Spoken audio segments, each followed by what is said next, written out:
Welcome back, guys. Everything Apple Pro here, returning for another iPhone 14 leaks cram session. Got a lot of ground to cover. As always, improving our render game. Very grateful to have the capability to do so. And taking a break from Phone Rebel engineering. Hope you guys enjoy the change of scenery here to bring you guys this video. So we've been working on Gen 4 cases, Flex Series version 3, which is bringing back some great features, and I love it. I love the design part.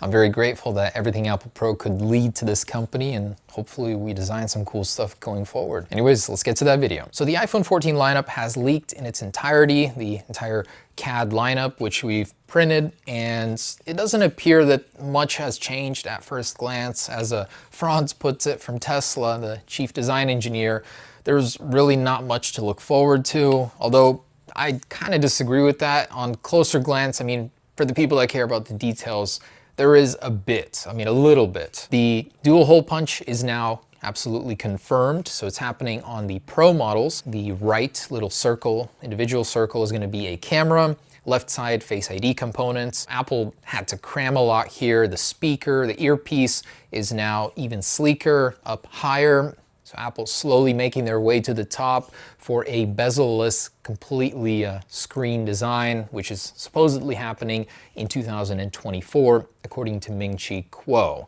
That one is, of course, going to be the huge design leap that we've been waiting for. Otherwise, another surprising change that I actually didn't notice at first, but then I can't not see it, and that's the improved or increased corner radiuses alongside the thinner bezels, which are getting 21% thinner. So you'll have more screen, but less bezel and more of a pleasant rounded shape, which is going in the direction of the Series 7 Apple Watch. I think it flows better with the dual hole punch look. By the way, I love it. Very Apple-like to do a bold design such as the notch. This thing definitely takes it a step forward.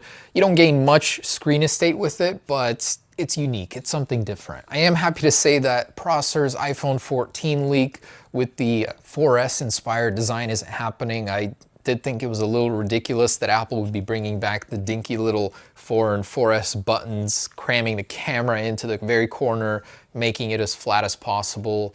Just no way. That one's not happening. In fact, the phone is getting thicker by 0.2 millimeters and the camera is expanding. So the camera is getting both wider and taller and thicker, because Apple is doing 48 megapixels. Believe it or not, you do need more room to expand the camera module if you want to have higher resolution, better capability. Recent leak from Weibo shows the actual display panels of the 14 lineup, and on the 14 Max side, we're going to be seeing pretty much the same display as the 13 Pro models. I wouldn't even be surprised if they just took that from the 13 Pro models.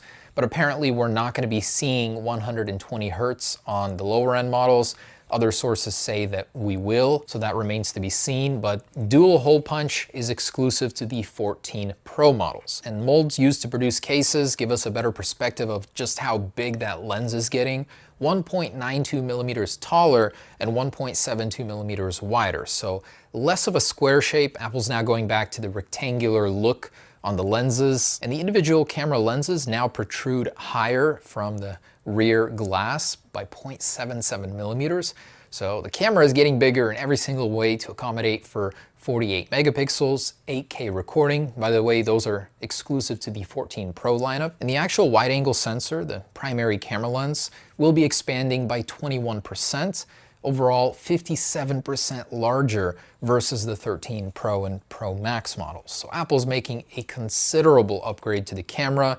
There's also been a sketchy rumor they'll be upgrading the True Tone flash. In the CADs, it's just a tad bit larger, so wouldn't be surprised. Ming-Chi Kuo sums it up like this, saying that the iPhone 14, the Pro models, will elevate mobile phone camera photography to a new level. 8K, 48 megapixels, nothing crazy or new, but if Apple does it, they're going to do it well. Now, Apple hasn't made a large upgrade in megapixels in years, and to go from 12 to 48 is a huge increase.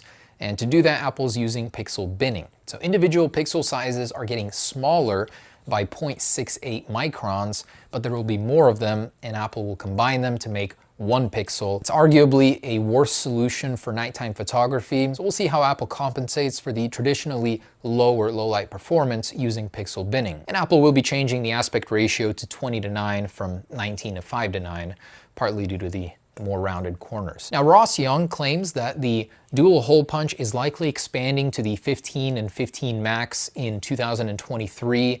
Apple may even shrink it on next year's iPhones to a single hole punch for the camera, but that is unconfirmed. By the way, the Mini completely dead as reported earlier. The 14 and 14 Max will now be the standard, which is better because the bigger models do sell. Apple is not doing so well on the Minis. And a sketchy rumor claims we'll be seeing a purple 14 Pro model at launch, which Apple usually does like to do a new flagship color. And we've been hearing rumors about purple. Max Weinbach last year said bronze. Either one of those would be a cool option. That report goes on to say we'll be seeing a purple 14 as well, and removal of certain colors, so it'll just be black, white, red, purple, and blue. And Ming-Chi Kuo goes on to say that the entire 14 lineup will feature upgraded selfie cameras, including a 1.9 aperture from 2.2, so better low light performance, and autofocus for the first time ever on a selfie camera on an iPhone. And that one is obviously something to look forward to, as it's just never been there. Now, if you weren't planning on getting the Pro models, here is what you'll be missing out on. According to Gurman and Ming-Chi Kuo, the 48 megapixel camera will not be happening on the lower end 14 models. Those will obviously miss out on the hole punch. Those will not have the Apple A16 chip, the A16 Bionic. This is the first time ever on a flagship that Apple is not putting in the latest iPhone on the lower end models, not counting the SE models and whatnot. Only the 14 Pro and 14 Pro Max will exclusively carry the A16. A15 is to be expected on the 14 and 14 Max models. Apple's got to save some somewhere. And according to Kuo, the entire 14 lineup will feature 6 gigabytes of RAM.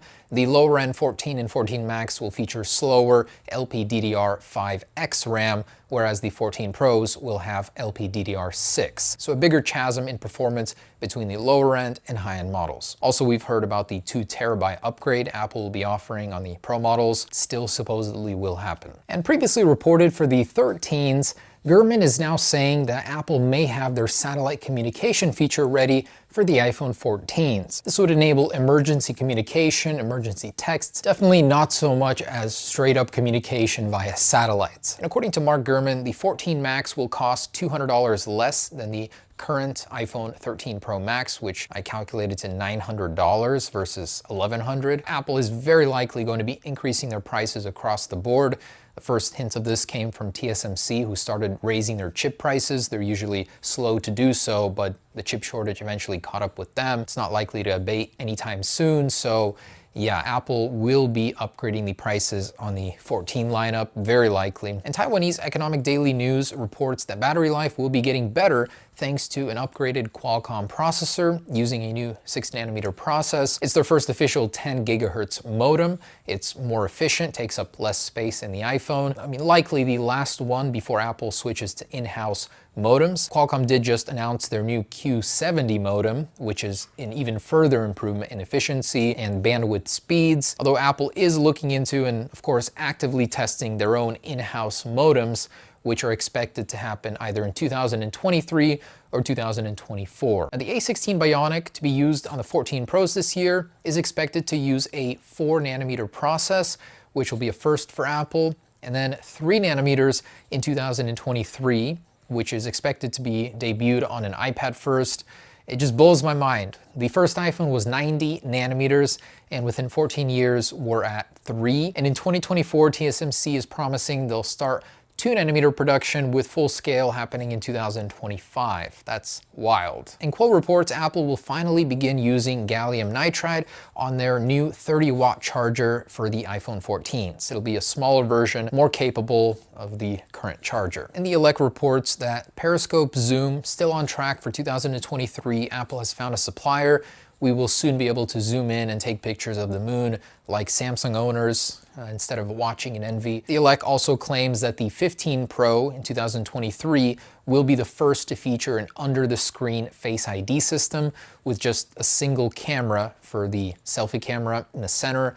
It seems strange to me that Apple would make such rapid innovations in display. They usually hold on to something for a while, like the notch. And Ming-Chi Kuo, who's previously reported that Touch ID would be happening beneath the screen this year, next year, now he's reporting that will not be happening until 2024 at the earliest. Apparently it's not as easy as it seems to add both Face ID and Touch ID. And Quo also reports that 2024 would be the first year we'd see an iPhone with an all-screen display. Moving on to AirPods Pro 2. According to Quo, we'll be seeing them in the second half of this year.